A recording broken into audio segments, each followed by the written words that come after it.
Hey guys, welcome back. I'm super excited because the guest I've got on this show, I've been trying to get him on for a while. He's actually very well known in the YouTube space and in the real estate space as well. So, John Fedro, thank you so much for being on, man. We're going to talk about your YouTube channel, how you blew that up. We're going to talk about manufactured housing and how you invest in mobile homes, both flipping and wholesaling, and how you've built an awesome business for a very long time. So again, thank you for being on the show, man. This is a pleasure.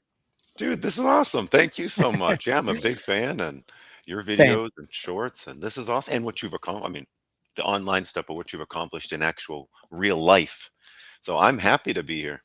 Well, thank you. Thank you. Yeah, it's cool because we were talking right before we hit the record button, and we're both in the same industry. And by the way, John also owns mobile home parks as well. And we're both in the same space, but we're kind of playing in a different area of it. So I thought this would be a really cool collab. Um, so let's dive into this right off the bat. I mean, you're very well known on YouTube. You've got an awesome subscriber base, very active. You're educating people on the mobile home investing world. Can you maybe talk about how you got that channel off the ground? What made you think to do it and how it's evolved into what it is today? Oh, sure. At first, I think it was more of a diary, and nobody really cared in the beginning. Mobile homes weren't anything to write home about, and I think even now, still people are. It's more of a buzzword now with mobile homes. I think maybe my first like 50 people, I might have actually gone to Fiverr and then paid to have like fake people that I could feel like my He's ego was honest. a He's little honest. like, but then since then it's been real people. Um, but that's been awesome. And then just making videos a little bit about what I do in the day to day has been really eye opening. And I've been able to learn from people that have given comments, and there's people way more knowledgeable about me than like in the repair side of things. And then I get to interview a lot of the people that I work with, other investors that have gone from no mobile home experience to a lot of mobile home experience. So that's been just a labor of love. I mean, I think I Yeah. don't even get that many views. Sometimes a video will blow up and I'll feel really good for 5 seconds. But besides that, it's been just a labor of love, honestly. That's not where uh, I make any money. Well, I do make some money. I finally turned on the monetization. I was talking to someone, they're Sure. like, why don't you have a monetization? And I'm like, I don't know. I don't want to, like, that's stupid. But then it's like bringing in, like, yeah, a couple $100 a month. Yay. Hey, So, you know what? That you have to qualify for monetization. For people who don't know this, like maybe you're in the business world and you're kind of trying to stay out of social media, you haven't even looked at YouTube. YouTube is pretty strict and you have to hit a certain viewer count and a certain subscriber count.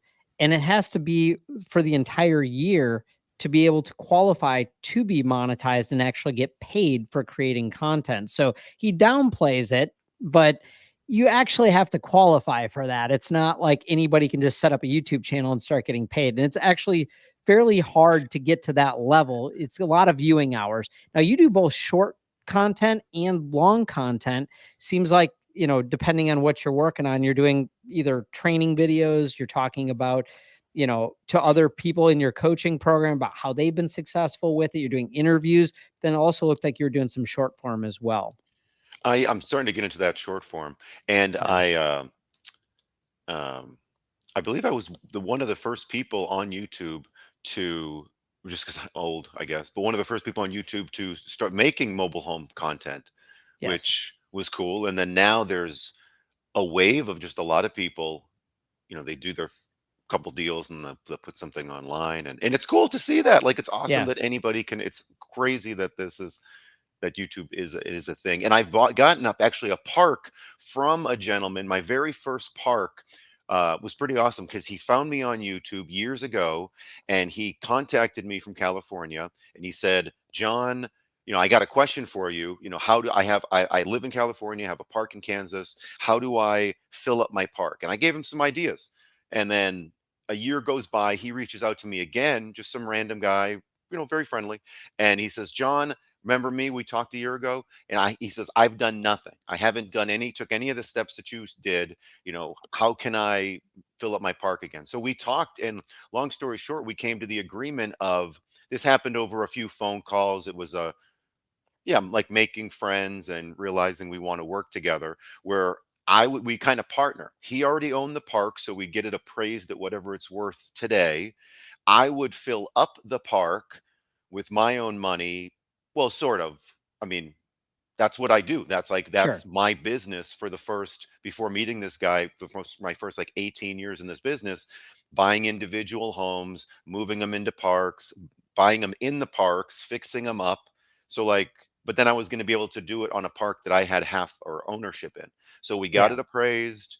Then I filled up the park somewhat. It was a little bit slower than I thought because it was in the middle of nowhere. And I'm Yeah. used to like bigger cities. So I'm like, Sure. "Oh, this will be simple. I'll fill up 50 spaces in like a year." And then things are in a small town, things are slow. Pause right there, John, Yeah. because you just had a really good nugget. Ooh. For the real estate investors buying their first mobile home park, John just said it. When you buy a mobile home park in a rural area, the chances of getting that filled up quickly diminish rapidly because the demand in small towns for housing is so much lower than in bigger cities and bigger metropolitan areas. So the lesson is make sure that you are buying in markets where there's demand. And that is my first go-to on the checklist of if I buy a park now, it's got to be in some sort of at least close to the metro market. But not For just sure. people that will inhabit those homes, but also people to work in those homes, like handyman, Sure. electricians, contractors. Um, that was tough to find as well. And so anyway, filled up the park a bit, had it reappraised. It eventually sold. That was cool. That was my first. Very. I don't know if you'd count that as like a first park. I didn't really buy it, Sure. but I Yeah, it's first park. You owned a weaseled mobile my home park way with in. somebody.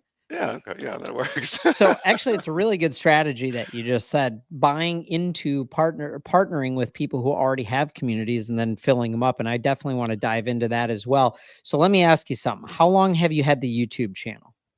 Ooh, I'd have to go back and look.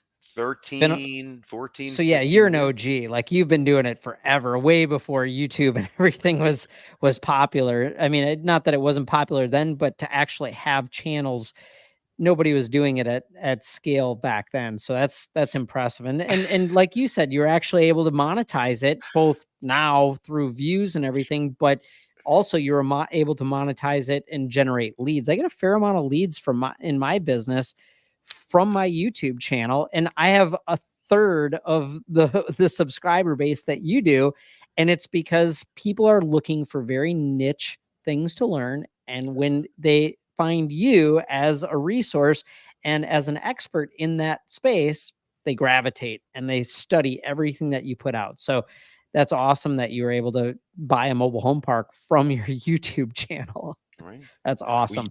you do a really good job at marketing yourself as well and keeping that top of mind for people. I mean, Oh, just in your thanks. videos and the content and reminding them the hat that you're wearing is a really cool logo. It's like Got to brand two it. homes in love, yeah, coming together and Two homes in yeah, love. I like that. Yeah, actually, I've never heard that before, but you're right. It kind of does look like that. to It's got make the some magic. I don't know fireworks what's that. Was that fireworks going fireworks? on. Okay, I didn't Yeah. know. Could be two homes falling in Good love. If looking you're there. listening to this on just audio, then you're not seeing what John's talking about. But if you're on YouTube or on video, you're seeing this. So let's shift gears a little bit. YouTube is an awesome strategy, and it's gotten you to be very well known in the space. But how did you find mobile home investing to start? Like, what made you go, you know what? That little trailer right there looks like money. I'd like to say I was ahead of my time.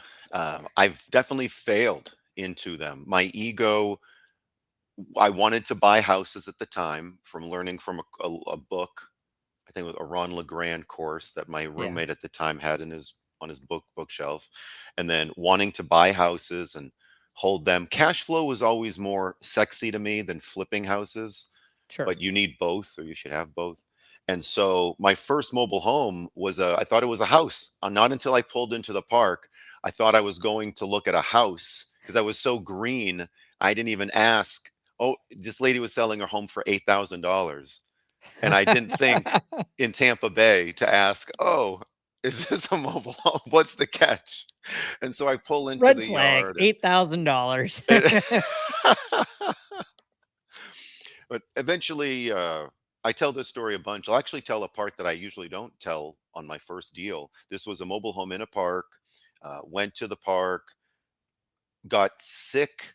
In that's not I tell that part of the story usually, but when I was pulling in, I knew which home it was, and I was pulling into the driveway, and I got sick because I was so full of energy and nervous and scared and kind of faking it. I had Yeah. Eminem cranked up on the radio, and then I just threw up on the side of the road, decided like, should I keep going? Should I go back home, which would be really convenient and nice, and the couch is waiting for me. Comfortable. But I Yeah. went to the appointment, talked to the lady, talked to her from 8,000 to 3,000, which I didn't have. So I made her own her financing payments, which I sort of knew about from that Ron LeGrand course, and bought the home. Um, Ended up so then I owed her 9 more payments of $300 a month. After 3 months, um, I ended up shorting it. I said, "Hey, I came into a little bit of money. I have like 2 grand right now. I'll give you 2 grand if I know I owe you 5 more, but can I give you 2 grand? And then that'll," and she was like, "Yeah, I'd love that instead of waiting for the rest of my 5 grand." So I got the money. Interesting thing though, that when I did that deal and I went home that night and I talked that lady down from 8,000 to 3,000, which I learned later that sellers will do what's in their best interest I mean, like, she wouldn't have said yes to my offer if she didn't have anyone else. She was getting evicted by the park. She was behind on lot rent. And so, long story short, I went home and I cried in front of the mirror with my girlfriend at the time. And she wasn't crying, but I was because I didn't The want, visual because of this. it well, it was like it's what everything I thought I wanted. Like for the last couple months, as I was being a real estate investor, not doing any deals, I finally did my first deal, and I had to like get this lady down from 8,000 to 3,000, which I knew at 8,000 it was good. But Yeah, even and then I got it down to 6 and 5, and I'm like, well, how much can I push this more and more and more? And I kept pushing till I got to 3 on payments, which I won, quote unquote. But then when I got home, I'm like, is this how it's going to be? Like all the time, I have to feel sort of like it's like a win lose. Like if sure. I win, they have to lose, Yeah. and that was a big, I guess, eye opener for me because I realized, I didn't want to push people that hard in the future, or realize that there's a balance between, it's not win win. We're on the same side. Yeah. Me and the seller on the same side. They want to sell their home. I want to buy their home. We both want to accomplish the same thing. And so, how can we make that work? And so, knowing all the moving pieces between paying cash, terms, the park, and like just the benefits that I can give to them besides money. So that was an interesting deal, not just money wise, but it really taught me a lot of other lessons about Yeah, it myself. really helped you recognize that in order to be a good business person and to be confident and also be able to sleep at night with what you do, it's important to get on their side and make sure that you're adding value and you're doing something that's a win-win versus just taking the deal from them, taking the property from them and stealing it from them. You're actually helping them to be successful at whatever their goal is or whatever they're trying to accomplish. So I like that. Great time. Yeah. It, when Go I ahead. bought, well, after I bought that home, I got the next day after I wiped my tears off, I went back to the home and I saw a note on the door from some lady who I forget if it was a lady. I think it was a lady or a man. I think it was a lady. And she said, "You just bought this home from so and so. She owed me 7 grand. Now you owe me 7 grand, and I'm going to take you to court." And so I'm like freaking out. What did I just do? Oh man, I'm so stupid. And like, but I had taken the title, I had put it into my name. Mobile homes in parks, most states have titles, Sure. and they should. And I put it into my name. So I called up a few people and eventually quickly learned that no, what's done is done. I have ownership. That lady who wrote the note should have gotten a lien on the title, Yes. but she did not. She was trusting of whoever she lent the money to, of her friend, or but she was out of that money, and I didn't pay it, and she just, Moved she, on. yeah, I Yeah, guess she so. licked their wounds. Now, what you're talking about is interesting because a lot of investors get started and they see everybody else who's crushing it on social media, right? Everybody else is making so much money doing this. And then they go to that house and they almost throw up in the yard like you did. And then they're thinking that they want to go home and just get comfortable and stay within their zone. But then when they hear someone like you who's done a ton of these for many, many years, that you had the same exact challenges, that helps them recognize that they're not the only one that is nervous, scared, feels like they don't understand, might have imposter syndrome. Everybody goes through that when they're new at something, right? Everybody doesn't understand everything when they get started in anything that they're doing. So there's that learning curve. And if you push through those emotions, you're able to get past that, learn it, get better at it, and build up your skill set. So as you get going, you actually are much, much better long term. So I think that was a good learn from yours.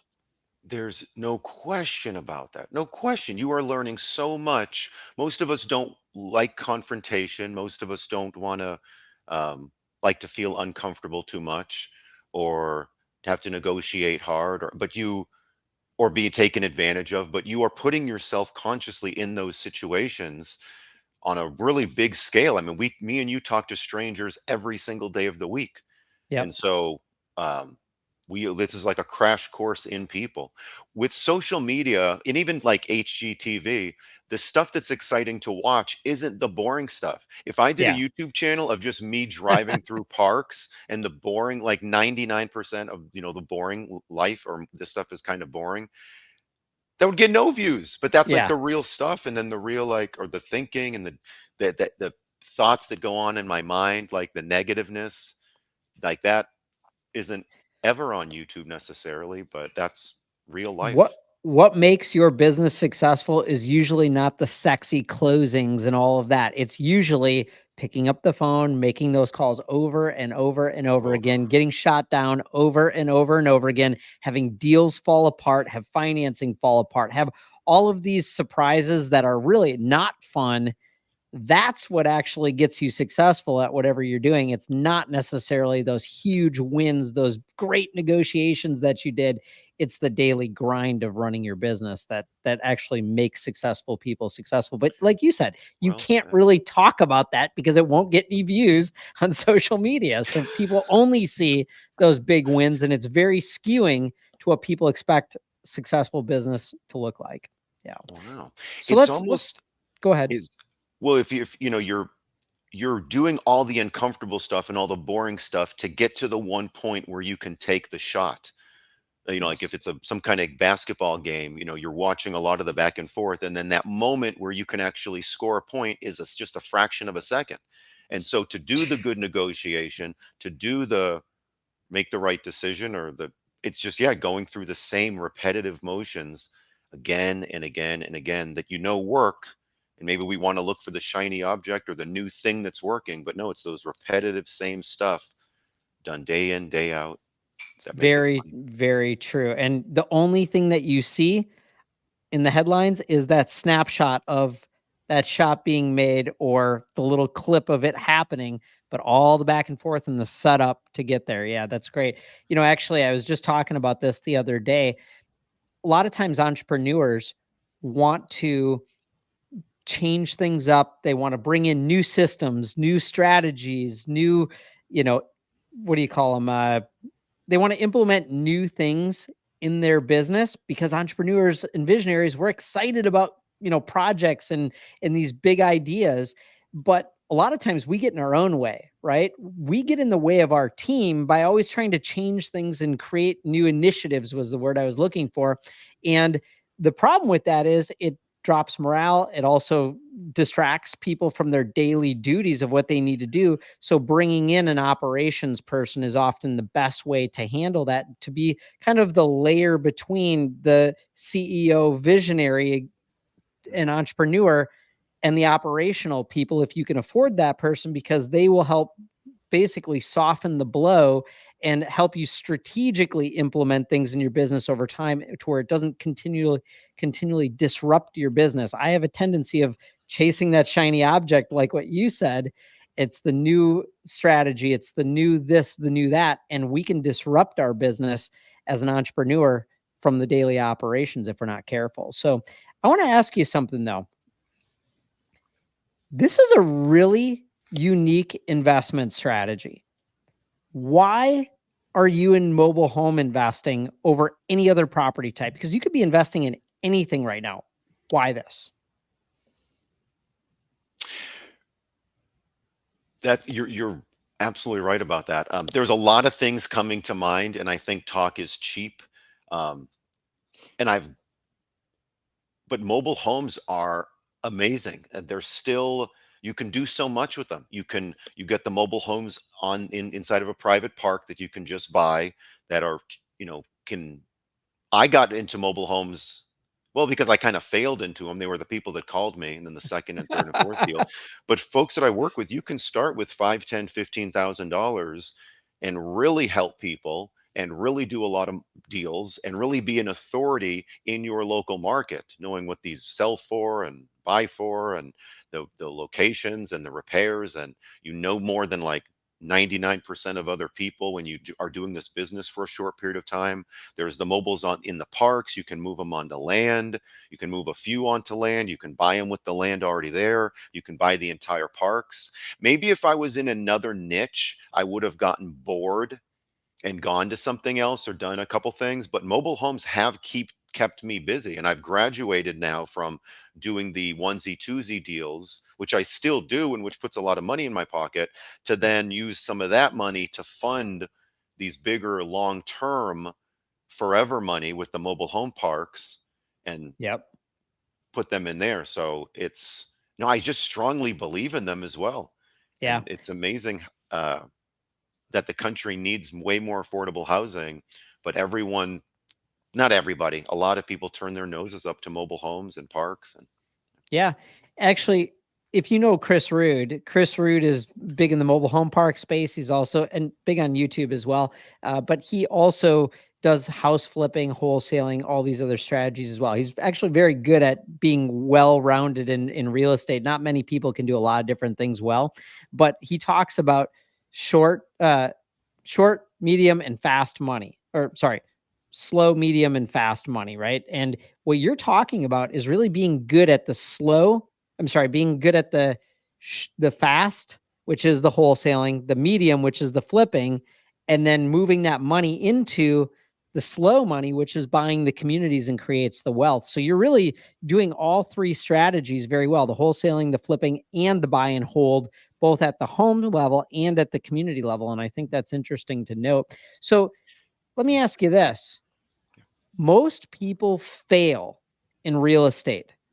What is different about you, and what you've seen other investors do that made them successful or made you successful, other than all the majority of people who actually fail at it?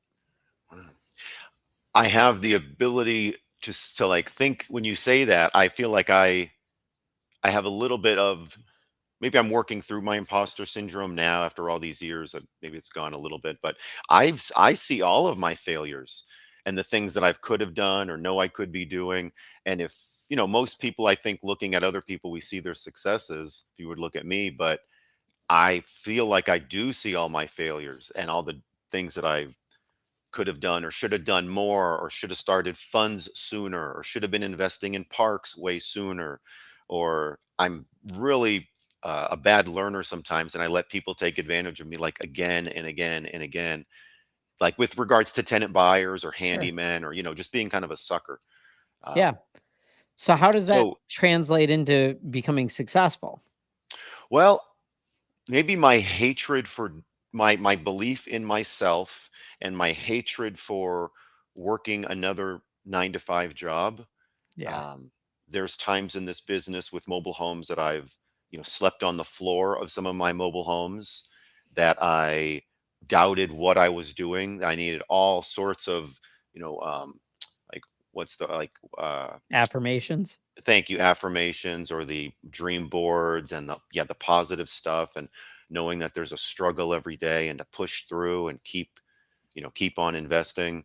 The persistence, honestly. And maybe That's what that's I'm because I hearing. didn't have as much of a roadmap. A lot of the folks that I work with, I really strive to have them making money quickly, and then continuing what's working. Maybe I think I maybe was trying to go too many routes in the beginning or in the middle of my business. I tried flipping houses, tried building new construction, and I've gotten burned. Like, I've touched the stove a lot of times doing something other than mobile homes. And so now I'm staying in my lanes. I'm double, tripling down on mobile homes. Maybe the persistence, though, to answer your question in like one word: persistence. That's what kept me going on YouTube. And now people care about mobile homes. I had good success with individual mobile homes from the beginning, but just the persistence in that to allow me to grow and learn through trial and error, and then eventually be at the point where I can, purchase parks and help others. I'd say persistence. It might be another answer, but that's really something that comes to mind. Not giving up. So what I'm hearing is three things: persistence, persistence, staying consistent at what you're good at and honing in on it, and then also learning from your mistakes, because you went down different paths, made the mistakes, recognized it, and got back on track. And I think that's a very good lesson there. I would agree. I think most successful entrepreneurs are not necessarily successful because they're extremely intelligent, have some special edge or anything like that. It's usually they stayed consistent for a very long time, were willing to bump their head over and over and over, and then finally figure out where they need to be, and then they stay on that path because they found that path, and they just stay on it and go hardcore on that.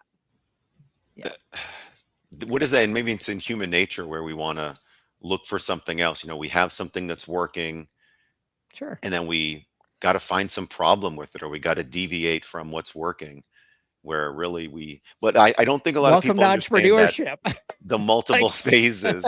A lot of people in real estate seem to just want to get into something. It's like, okay, I'm going to flip houses and make my money doing that. But then it's like, but then what? Like, yeah, there's phases. And yeah, great way to put it, that, you said Chris Roode had said, with the slow, medium, and fast money. yes, Most folks don't think about that, and that this will, as if you, as a real estate investor, quote unquote, you will have different levels to what you do. Um, yeah. in the And I think you figured that out. You started out with the fast money, then you went to the medium money, right? And then you went to the slow money, and you graduated into the slow money, and you're still doing all three of them. I did the opposite. I went right into the slow money, and it was actually a much harder thing to stay consistent at, because with the slow money you don't get these big hits of money on a routine basis. So I was living off of cash flow, which is actually challenging in real estate, especially until you get a big enough portfolio to live off of it. I went from flipping houses to single family houses, completely stopped that, jumped into mobile home parks and started buying those for long-term holds. So it actually took me a much longer time to live comfortably off of it, because I had to build up that portfolio. So I think your progression makes a lot of sense. No, well, I wish I was that smart. Back in 2002, when I got started, these homes were cash cows. It was difficult to sell for cash. 2002 to 2015, 90% of my business was cash flow. Really? And then Okay. selling maybe 10% of the homes, just because financing was terrible for bank financing. People didn't have the cash, or they would just buy a house. And so, well, they just weren't buying a mobile home, that's for sure. They put it down on a house. But ever since 2015, things have flip flopped. Now we're selling way more homes for cash. So somebody getting into the mobile home space now, individual mobile home space now it does afford them the ability to make that quick money to then reinvest. But back 2002 to 2015, it was all cash flow. So I I feel you. An awesome You way to were do you were that. I mean, flipping mobile homes when I was graduating high school. well, I wasn't much older. I was just out of high school, and I Yeah. look Okay. All even right. You started younger, young too. All right. Good. I like was middle gonna school. say you look young. All right. So, uh, you just mentioned something that was really important, and that's financing. Financing with real estate investors is one of the biggest challenges in the industry, in the business. How do you go about financing the majority of these mobile homes when you buy them? When I so when we're selling them, prices have gone up in most things in real estate. I'm not actually sure about that. I stick to mobile homes, but I'm Mhm. assuming prices have gone up in most Yeah. things in real estate um, over the last 5 years or so or longer. But so the end of where we're selling these homes has gone up. So our buyers that are buying our mobile homes at 20, 30, 40, 60, 80,000 dollars, some of them do go to a traditional bank to get financing. Many of them have cash if they're buying cash or bank financing. That's on the selling side. So when we're selling, prices have gone up. When we're buying the homes as investors, which I think that was more your question, Mhm. we are still purchasing them at the prices back from 20, I mean, 2002. Like we are still getting them from sellers that are having a hardship. There's title problems, there's health problems, job problems, life problems, park problems. The list goes on. But people that are having issues that need to get out of their home, and we're picking them up for two, three, four, five, six, $7,000, $8,000, maybe in the teens if it's a really nice double wide, and that's around the country, not just like in the middle of nowhere. So Wow. to finance these, we're buying them. I say we, like me and the people I'm fortunate enough to help and work with. We 90% or more are paying cash. 10% we're doing some kind of seller held financing or short terms. But we, yeah, I mean that's Wow. so cash. I mean, and that's So what I was saying before. It allows people, this mobile home space, when you are doing it right, allows you to get in and actually make some real capital and help people and learn a ton about yourself and business and real estate and how to treat people. Um, but you can get in with just, 5, 10, 15,000. Is anything over that, you don't need it.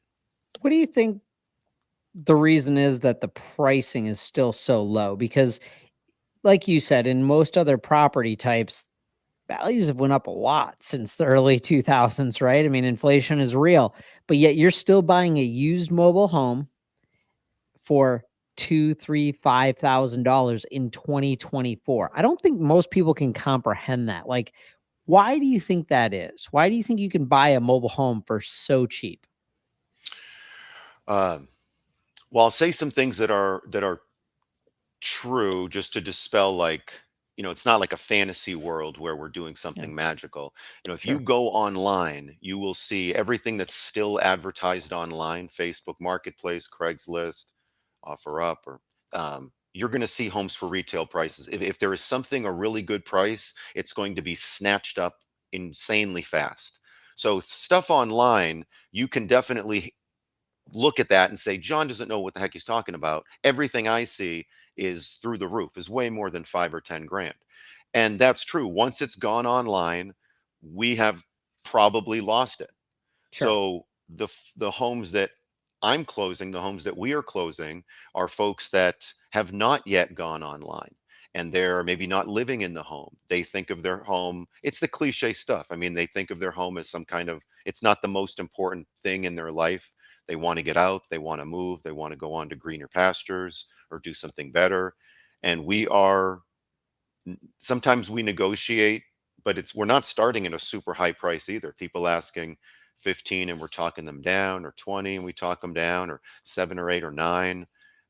And if they can get more money, we encourage them to. Like we oftentimes, the way I teach people and what I do in my business is I give people options. I tell them other ways that they can sell their homes, but we can deal with the title problems as investors. We can deal with the home being a little ugly or a lot ugly. We can allow them to live in the home after we buy it. An end user needs to get that home right away. We will give them some of their money, close on the home. They can live in the home for another month or two before they leave. So we can do things that regular buyers can't. plus we're quicker and we know the business. And so these deals are not just on Facebook or something like that, but when you put in the effort to find sellers, I mean, let's be real. 10 grand in most markets around the country is not going to help most people. Right. It's not going to help many people. It's not going to help a lot at all. Even 100,000 isn't going to help everybody, but 10 grand especially, it's not going to help many, not going to help most people. It will help a few people. Those people Yeah. have to be found and talked to and heard and negotiated with and listened to, and usually moved quick on because they go fast. Sounds So like your secret sauce to mobile home investing is sourcing off market deals direct to owner. mhm. It's offering real solutions to solve their problem. So things that they can't get from a retail buyer, you can offer, and then having the cash and the creativity to actually get the deal closed for them. I mean, that's kind of what I'm hearing. When you say it like that, it takes away a lot of the magic. Yeah, That that's about it. That's about right. That's about that right. will be a reel on Instagram next week. So. That but but okay, so makes total sense. You're solving problems, you're being direct to the owner, you're avoiding all that competition in the marketplace, everything like that, right? I mean, um, and it sounds like you're using both creative financing and cash, and the price point is so low. I wanted to throw out an idea. I asked you, why do you think prices are so low in manufactured homes or in mobile homes versus other property types? And I think it's similar to the mobile home park space, right? Because these are very inefficient markets, both mobile home parks and mobile homes. There's not a large MLS. There's very few brokers that focus on mobile homes. Zillow doesn't have the majority of mobile homes that are being sold on it. You have to go to Facebook Marketplace and Craigslist and all these basically diversified locations or separate locations to find the information. It's not a fluid market like single family or other even commercial property types if you're talking about mobile home parks. So you're talking about a very inefficient, unsophisticated market. And that's not an insult. It's just the sellers don't understand valuations. Okay. They don't know how to do the comps. There is no agent providing listing offers where they can give them the valuations, and you're tapping into that along with the motivation combined. And I think that's unique in very few property types, at least anymore. Mobile home parks, mobile homes, RV parks, self-storage is pretty much consolidated. So there might be a few mom and pop owners remaining, but for the majority of them, you're buying from sophisticated sellers.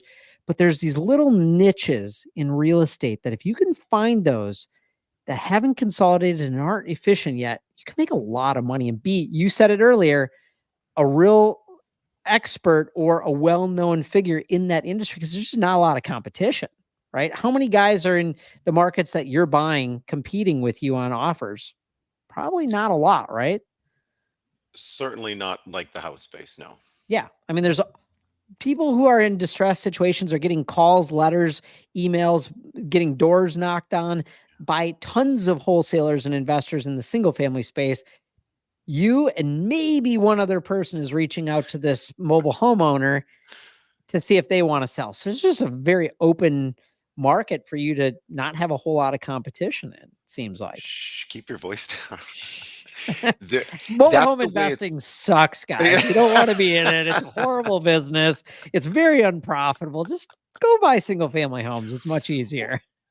The you, you that's the way it's been for over 20 years. I'm sure it won't be like that maybe forever. I always thought that if there was like a mobile home reality flipping show on, Yes. HGTV, or that might like, take everyone's, if everyone knew that like the returns and the ways to help and the viability of this business. But it's been like this for the last plus 20 years. And it's been, you're right, just kind of swimming around in our own little pond right next to real estate, but we're in our mobile home world. Yeah. And a lot of things don't cross. Well, some things cross over, but not a lot. And people don't want to. Yeah, it's weird. They It, don't want it to make the attracts a jump. weird group of people as well. Like mobile It home does. investors are interesting, awesome folks. I like how you slip in the awesome. Yeah. So, which is true. And actually, if there was somebody going to do an HGTV series, you should be the one to do it because you've already got the following on YouTube. You're already out there talking about it. You're coaching people on it. Like you should actually do that. I mean, you'd blow up, and I think you'd be the guy to actually take it because you already have the following. And I think a station, HGTV would probably recognize that. So after this, go hit them up and see if they want to do a series with you. They've well, we I don't I'd never mentioned this. They reached out to me 4 times in the past, and one time they wanted to do a sizzle reel. It got to like a few different people, few executives, and I had different interviews. And they're like, because I have a problem with outsourcing and with delegating, and I Yeah. micromanage things. I'm getting better now, finally, after Yeah. all these years. But at the time, they're like, John, like it's just you and maybe one other person. We can't do a show just on one person. And so I'm like, well, let's do You well, talk and to yourself all day. my inner monologue. That's right. Yeah. Uh, but that was it. And I sort of didn't want to. I talked to a few people that I was working with at a time, say we can do a show like, and that's, we even talked about during the show or what the show might be. One house during one episode, it would be like the mountain mobile home park versus a beach mobile home park, or a mobile home park flip in the city versus a flip in the country. And that'd be Yeah. on one show. And I talked to the people I was working with at the time years ago, like different students I had, and we all came to the agreement that it would do more harm than good for Yeah. us. It would do just what I said before. It would shine a light on our industry that we don't necessarily want. We're having Yeah. fun, in like this pool with, having just a great time. And then all of a sudden, everyone realizes that the pool's open, and, we get crowded and it's not as much fun. So Yeah. we decided that we'd sabotage that show and just not do it. So That's actually really interesting. And that also goes to show the power of YouTube. If you've got the following, if you've got the subscriber base, opportunities show up. Like if HGTV's hitting you up, it's because they recognize you're an authority in the space. I think that's awesome.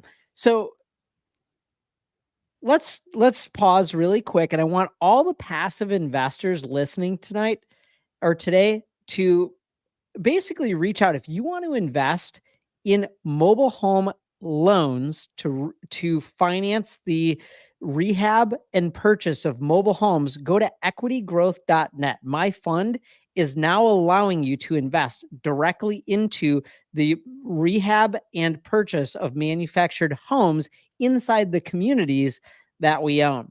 Equitygrowth.net. Check it out. So John, let me ask you this.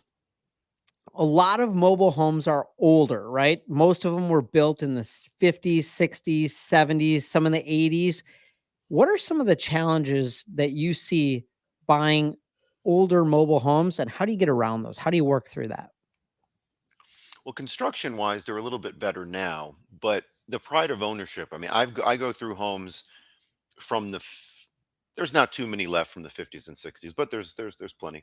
But I go through homes that are from the 60s and 70s and 80s that look better than homes from the 2000s because of how people simply take care of them.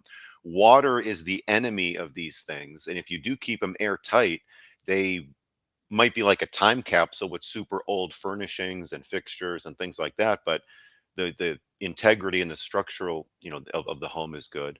The older homes are more narrow. The older homes look a little bit different on the inside. They feel different. On the outside, there's curved roofs or aluminum siding. On the new homes, that's vinyl siding and a pitched roof. Um, so the problems for newer homes and older homes, it is definitely the subfloor getting soft here and there being holes in the floor, or there could be mold in some of the rooms or somewhere along the home. Mold can grow anywhere there's stagnant, moist air, and these things are closed off, and they're not the people that live in mobile homes for the most part are great people, but they might be paycheck to paycheck type of folks. So if they do get in trouble, there's not a lot of cushion there necessarily to fix up their problems. So they may be living in a home where they've done the work themselves, or they've kind of half assed the work, and or they've lived with certain problems and they let them get too big. So, or if you, like, you don't have enough money to winterize your home or enough money keep the AC on when you go out of town. And so things just naturally happen, but the soft spots are common. Some holes in the wall. I don't know if I don't go through enough house, like, just check on houses for sale, but in mobile Sure. homes there's a lot of like fists through doors and fists through walls. I'm That's not sure so if mobile true. home Like people are it's more so true. angry. Tell me, but I hope the houses are similar. Anyway, I don't hope they're not similar, but that's a weird realization. Very And true. so, and then also not just with the homes itself, but with the parks, the park application process, or who is the manager. That's somebody, you could have a great home in a great location, but the manager's awful, and now you have to deal with that manager or sell the home, and which is going to, the manager's going to make it difficult on you. Or there's title problems. I'd say in a third of the mobile home deals we do, a third, there are title problems, where there's no title, missing title. Oh, I'm speaking your language You're now. hitting the button right Yeah. there. You're hitting the button. Keep going though. I don't want to cut you off. Keep going. We'll circle It's back to minor that. plumbing issues. Some of the outlets aren't going to work on older homes, which is totally normal and expected. Um, and so, how do you overcome that? Know what you're buying. Know, which is tough to say when you're like brand new. It's like, I don't know what to look for. I don't know what not to look for. I don't know what's a deal breaker, or what's just common, or what I can overcome or not, or how much this is going to cost me. So having someone there on your side that's done this before, everyone listening, if you're going to be buying and selling individual mobile homes, have somebody that cares about you, a mentor, or coach, or just someone you can ask questions to in a local real estate group, but that you can call up. And um, but with the repairs, we just do the repairs for the most part. We don't want Yeah. to over improve a home when we sell it. The title problems, we want to know what we're buying ahead of time. You do your due diligence on the home, the park, the location, the title. And So older homes, you can buy them, rehab them, sell them, or rent them. You're just basically looking for some of the more common issues, like what you're talking about: soft spots in the floors, leaky roofs, potentially, leaks in the plumbing that they've let go for a long period of time. I guess the longer the home has been sitting there, there's more potential for things to have been let go for a long period of time. I will second that. I think most of the mobile homes we get back in our communities are have fist holes through the door or the wall. I agree. There's something with that. And I think part of it is the older homes especially have the panels, and it's really easy to just put a fist through that. And the doors too are usually the hollow core, so you can just put a fist right through it. But yeah, I think people are just pissed off or something. um well, isn't it I mean, isn't it a fact? It might not be. I might have just heard this, but it's like a lot of people argue marriages, and people argue over like money. Like that's yeah. a real, like that's maybe number one of why people argue, or things don't work out in relationships. And maybe that's it. I mean, maybe if we're talking about people that are living in mobile homes, they could be wealthy for sure, but if they are more of, the not, they don't have a lot of savings. Maybe that's, I'm just putting this together now as we're Yeah, they're just talking. pissed off and busting everything because they don't And have the money and they're fighting about it. something They're like arguing that, about it. Yeah. yeah, that's really, anyway, Yeah, I don't, there's like in $1 million homes, is that less? I mean, eh, that's, I don't know that answer. Are there as I many don't think you'll physical? see as many holes in walls and doors in nicer homes, more expensive homes. I think it's definitely a lower cost product that you see that in. And I think you have a good theory there. So let's talk about this a little bit from a renovation standpoint. Today in 2024, John Fedro buys a mobile home, needs a complete gut job, needs a total rehab on it. Yep. Just roughly, and I'm not going to hold you to the exact number, but back of the napkin, roughly what is it taking to do a full gut job on a mobile home single wide today? That would be a pass that John Fedro would not get involved in. But I like that. and but to answer your question, and okay, I'll give you a scenario. If we're in a really nice part of town where we know that all the homes are selling for 60, 70, $80,000, and this is a nice park, maybe it's a gated community, maybe it's all double wide, it's got a nice lawn, and the outside of this one, let's say it's a 2005. It's not that old. I mean, it's kind of old, but it's not, it's in the Yeah, 2000s. Looks, all the homes from like the two or the 90s on, 2000s on, they kind of look similar. But they do. anyway, it's a newer home, but it's gutted inside. So in that case, okay, I'm buying this one for pennies or $1,000, maybe slightly more, and then I'm putting in 30 or 40,000, which is a ton of money. That is a you could buy a, well, years ago you could buy a brand new mobile home for that. So Yeah. when you're putting in 30, 40 grand between roof, walls, ceiling, floor, subfloor, appliances, the outside, I mean, 40 grand is a huge amount of money. But I would do something like that if I knew that I was gonna sell it for 70, 80, 90,000 dollars. So, but Yeah, it's normally really good I'm upside. You're not putting doubling in your that kind of money. money. Correct. Well, when you buy for cash and sell for cash on a lot of my videos, that's the litmus test of I want to at least double my money. If I buy for cash and sell for cash, at least double my money or better. If I wholesale, I want to do like 5 to 7 net. And then if I'm Yep. doing on payments, I want to get all my money back. If I'm selling on payments, all my invested capital back 6 to 12 months or less, like 1 to 2, 3, 4, 5, less than 12 months, get all my money back, make 400 cash flow minimum these days net, and then sell for at least 5 years, 60 months of payments coming in.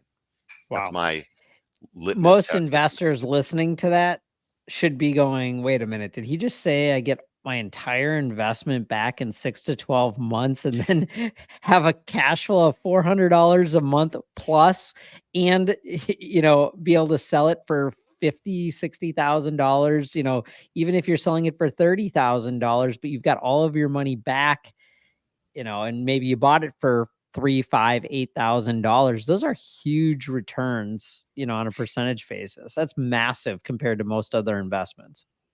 It that I've been doing this for so long that it's only in conversations like this that you remind me of that. And because I've had my head in the sand with just mobile homes for so long, yeah, maybe you're right because we might come off sounding a little arrogant because it's like if we can't get our, it's going to take 16 months, 18 months to get my money back on this.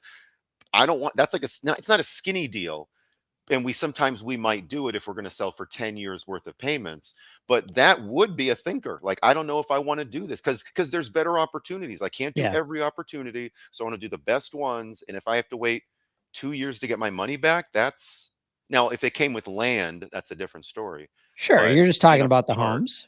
Of right? course. Let me ask you about that. So, how often are you buying the dirt single lot with a single home sitting on it versus just the home on somebody else's land? Yeah, over my 2 decades, wow, that feels something to say. That's something to say there. Makes me feel old. Over my 2 decades of doing this business, it's changed. I keep used to keep better track of my ratios. Now it's not so much, but Yeah. at one point it was like 7 to 1, where I was doing 7 homes in parks to then about 1 home on land, and then it went to four to excuse me, like 4 to 1, and then 3 to 1, where I was doing a lot of more mobile homes on private land. Now it's closer to that 7 to 1 again, 7 to 1, 8 to 1. I'm doing way more turning of mobile homes inside of parks, and Hmm. then occasionally, which isn't too occasion, which is pretty somewhat frequently, but buying the mobile homes with the land underneath. And those folks run Yeah. into the same problems. Like the same people that live in parks have mobile homes with land, and they still run into the same problems. They're paycheck to paycheck. They're good people, but in bad situations, or they're getting foreclosed on. There's title problems. They can't sell their home. The home needs a lot of work. So You've got you've got a strategy there that you've got, well, a couple of issues with this, two titles. So you've got the real estate title and you've got the home title. But I have found, and I haven't bought, trying to think, I haven't bought any lots with homes on them, but like individual lots with homes on them. But I've seen quite a few of them for sale. And it seems like usually the sale price on that or the ask price on that is about the cost of the dirt or the value of the dirt. It rarely is much higher with that mobile home, it seems like. So, isn't that a really good investment strategy? If you can buy a vacant lot and produce income with the home that you got for free on it, I mean, so it wouldn't be vacant anymore, but if you could buy a lot with and got the home for free and you're able to buy it cash or with really attractive seller financing where you had all your money back in 6 to 12 months, that seems like a cash cow. Like, and you've got little risk. You could eventually scrape that home off if it got really bad, put a new home on it, or just develop a single family home on it later and make a lot of money from that too. There's a lot of exits on that too. That is one of the underlooked things with the mobile homes on land. You can rent both the home and the land together.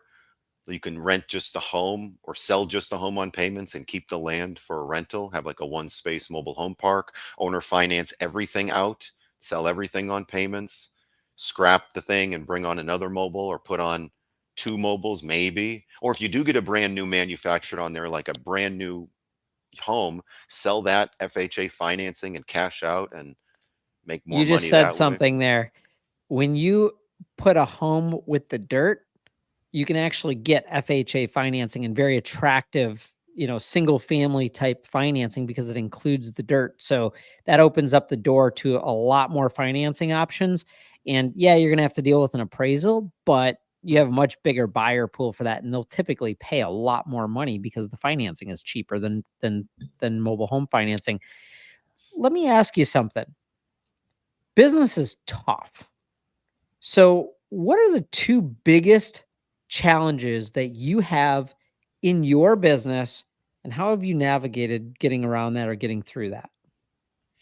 Suppose they've changed a lot over the years, or they're just replaced when you solve one problem, challenge, may not a problem, but a challenge, um, another one pops up.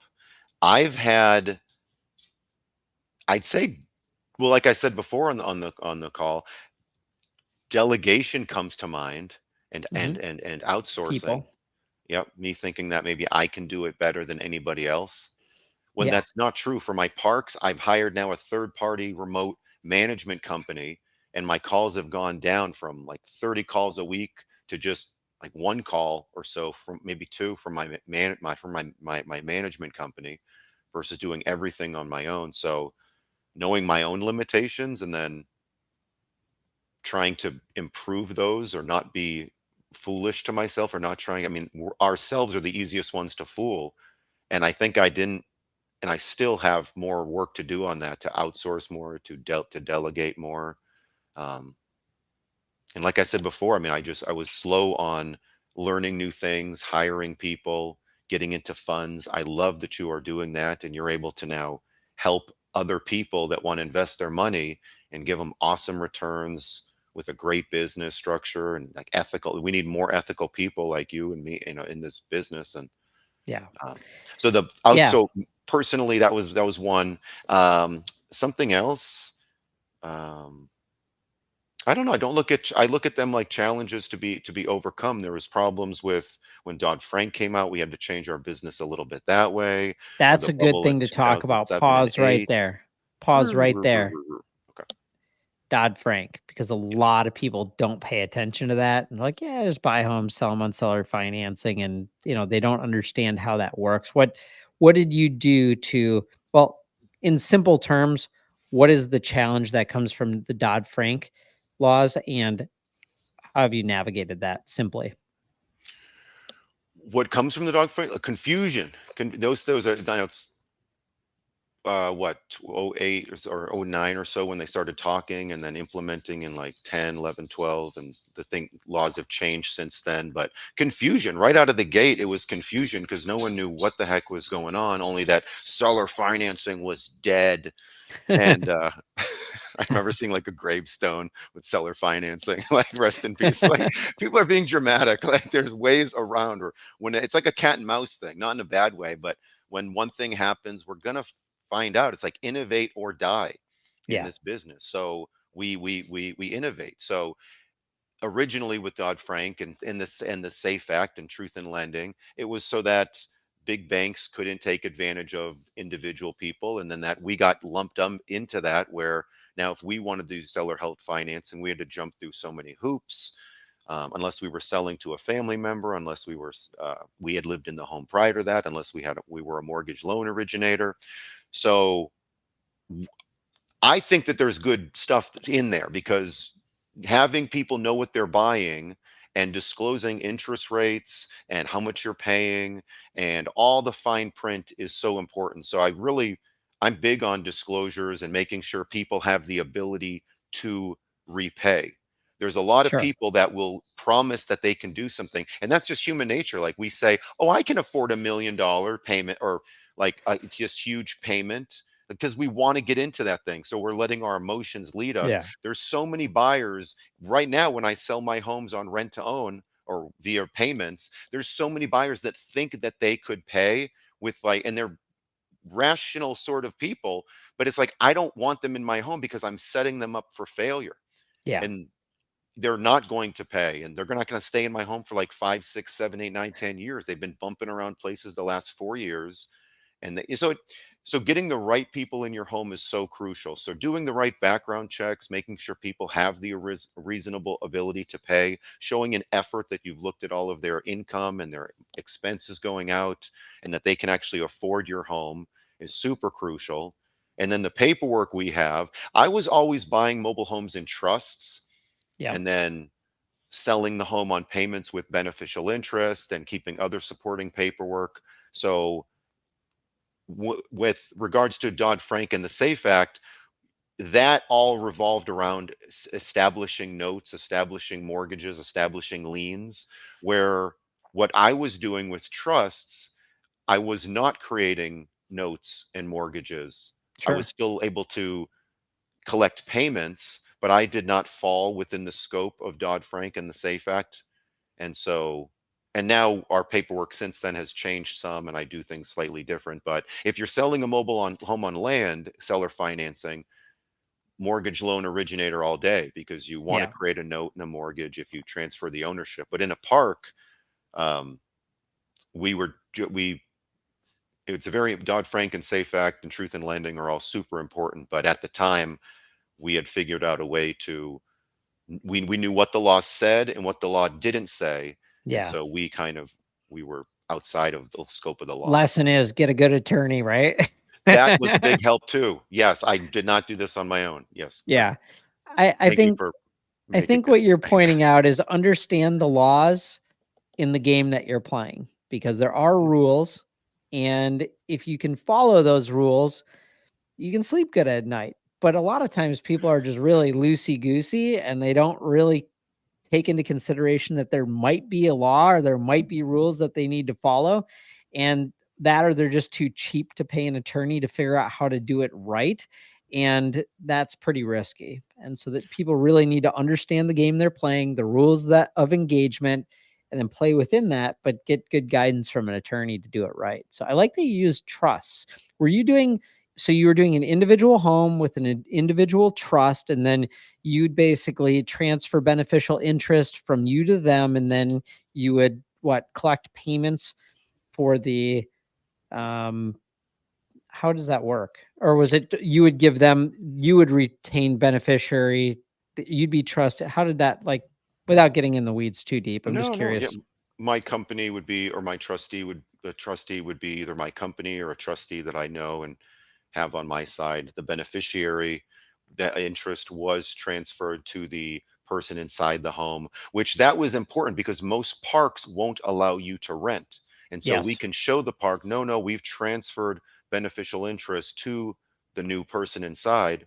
And sometimes the park managers are like, there's like their mind blows Yeah, up. yeah, Like, they what have are you no talking clue what about? you're talking about. I don't make enough for you to understand. Yeah, for like to understand this, but I try to educate them, and then so we are able to sell the beneficial interest, keep paperwork that if they were to default, they were going to transfer everything back over to us, or they already have, and we would, uh, but So they would pay until they paid it off, and then they would so get it back. basically the security mechanism was an automatic assignment of beneficial interest back if they defaulted. So you didn't have to go through a repo process. You didn't have to lien the home. They owned it in their trust. And then once they satisfied that, then the arrangement would dissolve. But until then, if they default, beneficial interest transfers right back to you. That is really slick. I More or like that. less. And people are good when you do a good job of putting people in your homes, they want to get you out of the picture. They want Sure. to like pay off the home, they want to get you away, so they pay you off, they keep paying you. When people can't pay, And for my first 4 or 5 years, I had everybody default. Yeah. Nobody paid off my note, and I was putting in the wrong people and selling the homes for way too much interest. And people were thinking, like, I don't want to be here for the next 7 Christmases paying off a home that I'm paying too much for. So those Yeah. first 4 or 5 years, I learned a lot. And there's another example of me being like a slow learner. It took me that long to change my application process, sell the homes a little bit differently. But when I would get all these homes back, my fear was they're going to be destroyed. And that was rarely the case. They were either in the Interesting. same condition, better condition, because the people, only if they were vindictive towards me, John took advantage of me, or, we don't like Yeah. John, then we're going to take it out on the home. But otherwise, they leave in the middle of the night, they stay a month, and then they leave, they bail, and then we clean the home up, maybe not, and we resell it again. But or we maybe do a cash for keys. Like I had to do in my first 5 years, maybe one or zero, I forget. I've eventually now done a few, but my first couple years, like almost zero evictions, because you can get more flies with honey, and treating people with respect and giving them a little time if they can't pay, and then maybe a little bit of money, cash for keys, maybe. But Yeah, treating them right and giving them options and then right. helping them move on to a place that they can actually afford versus forcing them out. We do similar, on our evictions, we give them when someone defaults, we basically give them the opportunity to sell their home. That's the best case scenario for them because then they can make profit potentially, pay back us, and then move into their next place. We allow them to do a cash for keys, which they get money. They move out quietly. They give us the title. We're back on track, right? And they don't get the eviction on their credit and all the things that go along with that. Then there's the we're going to have to evict you scenario, which is not the best case scenario for them. And what we try and do is avoid that at all costs. So by giving them options, being transparent about it, trying to help them to the next place that they can afford is really the best way to manage that relationship with a tenant and make sure that you get the home back as quickly as possible and in the best condition as possible. Because like what you said is if they don't like you and you treat them wrong, they're probably going to bash the crap out of that home and you're going to get it back in even more disrepair than it would have if you would have just worked with them. So, It's inevitable. Owning parks or having rent to own or rentals, you are going to bad things happen to good people, and some people will keep you posted and tell you preemptively, and other people will drag their feet, or not want to pay, or still blame you. You'll still be the bad guy after of all the course, good that's a options victim that you've given mentality. them. You will still be the bad guy, even though they owe you a ton of money. For sure. But So, let me ask you this and we're going to start wrapping up here soon, but I got a couple things that I want to touch on because I think there's a lot of listeners that can get some value out of this, especially the mobile home park investors for this next question. yeah. How do you work with a mobile home park owner?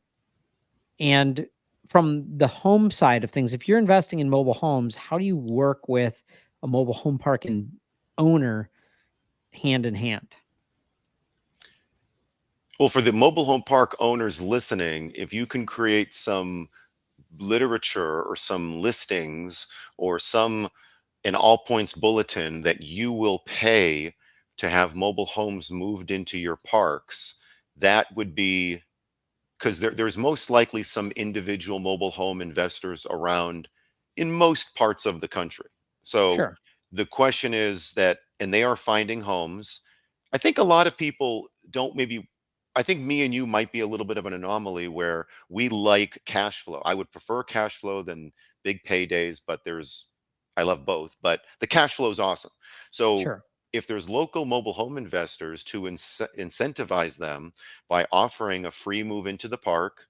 Um, that's helpful to find the local mobile home flippers and investors, and to be able to, again, offer them a free move into the park, or to try to buy homes directly from them so you can fill up your park. If you are an individual mobile home investor, boots on the ground. I mean, you have in around most areas around the country, if you go 20, 30, 50, 60, 70 miles, you're going to run into hundreds of mobile home parks. Some of them are owned by corporations, some of them are owned by mom and pop, and you have to find them, befriend them, talk to them, ask them a number of questions, see where the gaps are of what they do. What do they do with their abandoned and evicted homes?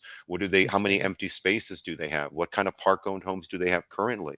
What can you do to provide a value? You're there as an individual mobile homeowner to make their life easier, make the park manager's life easier. You're free help, but we need to meet all these people. A couple of the parks that I've purchased are from individual mobile home owners that I'm working with, that we go to these parks, we ask them questions, and one of the questions might be, "Hey, would you ever consider selling your park?" And that actually turns out to be, "Yeah, I would." And it's a Yeah. cliche, it's like a great deal. And so a couple of parks I've bought have been from people just, but that happens. That's not the majority.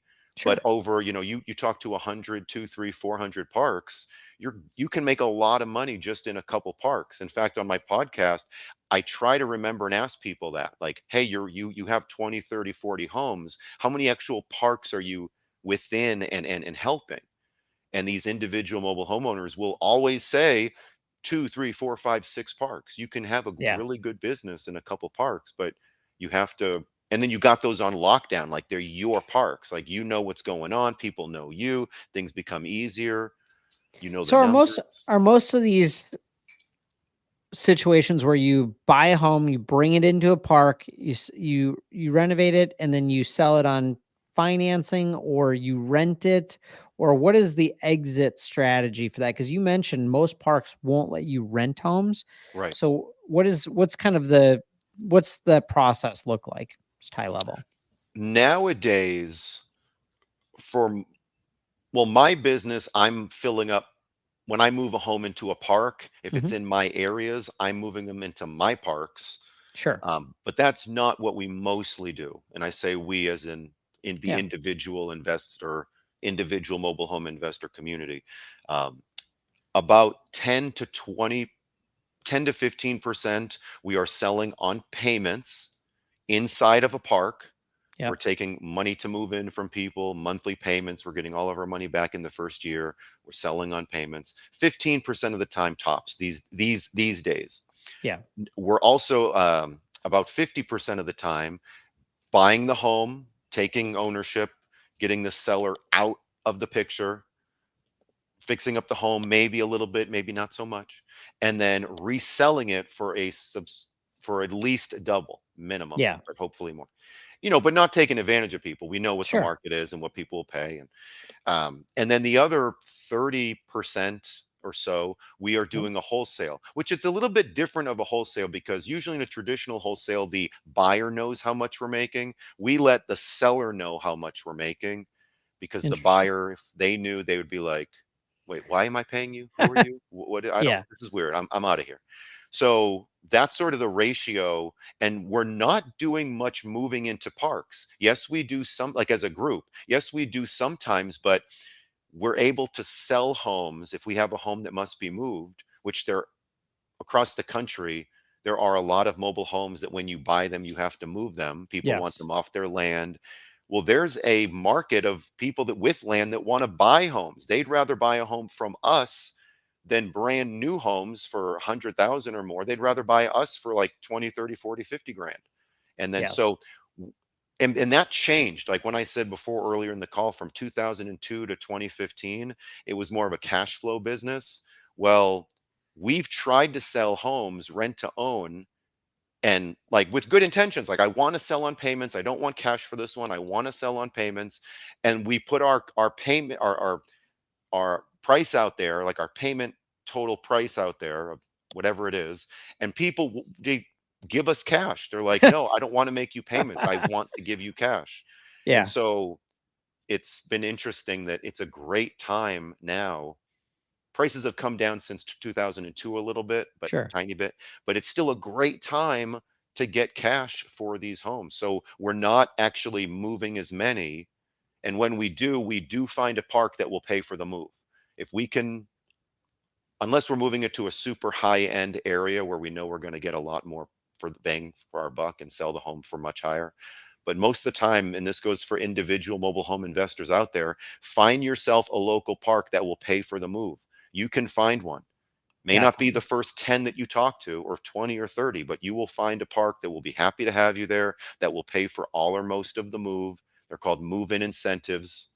So, and in that process of finding that park, you'll meet 50 other parks that might Yeah. need help in other ways. So you find the home that's on land, it needs to be moved off. You bring it into the park at the cost of the park because the park's willing to pay for the move. Yep. It gets you set it up, you do whatever work you need to do, if any, and then you sell it retail to an end buyer who's going to either buy that cash or on payments or rent to own. Not correct, absolutely correct. But not for the most part, because most mobile home parks just want to own the dirt. Most, Correct. like even Frank and Dave from MH Hmm. University and the people that teach mobile home park investing, Sure. typically, at least the places that I've gone and learned from, they teach to work with people like us. Right. Don't do the homes yourself, like just own the dirt, own the dirt, own the dirt. Correct. Well, that's where we can come in. We will gladly, we'll keep the home in the park. We'll fix up the home a little bit. We'll sell it to a park approved buyer. And so Yep. it's a very symbiotic relationship. So when I say doing deals in parks, it's usually, yeah, a home that's already there. If we don't Sure. have to move it, we don't want to move it. Right. Yeah, of course. Yeah, if it's already in the park, you're buying it in the park, you're maybe making some repairs and then you're selling it to a retail buyer in the park. Yeah, so you're not moving it. In the unique scenario where you are buying it from someone who's saying it needs to come off their land, that's where the park would bring that home in at their expense. You'd own it, but then you'd sell it once it's in the park. So you've got a little bit better of a neighborhood setting to sell it in. So yeah, I have a coaching program all around mobile home park investing, and that's exactly what we teach. We don't want to own the homes. We just want to own the dirt, lot rent only. Working with guys like you makes our life so much easier because we can fill up communities. We don't have to touch the home, and you're a built-in marketing system for the community owner too, because once the home comes in, or even if the home's already there and it's just dilapidated, you guys might do the rehab and then do the marketing for the resale. Yeah, you make your profit, but it's also a lot less headache on the community manager and the community owner in that sense too. So I 100% agree with you on that. So let me ask you this, John. Who should get a hold of you and how can they get a hold of you to do some business together? You have a coaching program, right? Real I quick, do. you have a coaching program around mobile home investing. You also have obviously your YouTube channel, so people should check that out too, but maybe define who should contact you and how. If you have, I am still, I like to form relationships. So if you have a mobile home question, certainly if you're interested in the mobile home investing space, you can reach out to me. But my email's always on. You can reach out to me at john@mobilehomeinvesting.net, and check out my website as well. If a lot of free mobile What's your home info website? there. The mobilehomeinvesting.net. It's actually a good domain. We'll also make sure that all of John's contact information and a link to his YouTube channel and everything else are in the show notes for everybody to connect with you. John, this has been a lot of fun and I learned a lot, and I also got to better understand, some of the nuances of the mobile home investing and even park investing angles that I wasn't familiar with as well. So, thanks again for being on. Guys, I'm excited. We've got another great show coming up, so stick around. We'll see you on the next one. See ya.